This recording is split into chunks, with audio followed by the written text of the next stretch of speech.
মা নানু বাড়ি থেকে আয়া পড়ছি। কই গেল? কাউরে তো দেখতেছি না, ঘরেও কেউ নাই। দেখি দে একটা কল দিয়া। হ্যালো, নানু বাড়ি থেকে আয়া পড়ছি। তোমরা কোথায় মা? আমরা তো জমিতে আসছি, তুমি গরুকে কিছু খাবার দিও। মা বললো গরু নাকি না খেয়ে আছে, যাই কিছু ঘাস কেটে নিয়ে আসি গরুর জন্য। আর এদিকে দেখুন আমাদের কোমরগুলো পেকে আছে।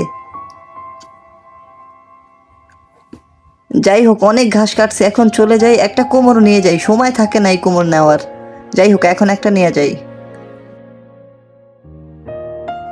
যাই হোক, ঘাসগুলো কাটছি ভালো মতো। এই সব মোরগ, ও আমাকে ডিম নিতে দেয় না, কি একটা অবস্থা।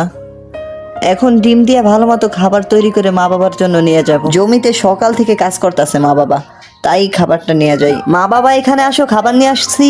রায়হান, তোমাকে তো বললামই না, তারপরও তুমি খাবার নিয়ে আসছো। তোমরা না খেয়ে কাজ করতেছো না তাই।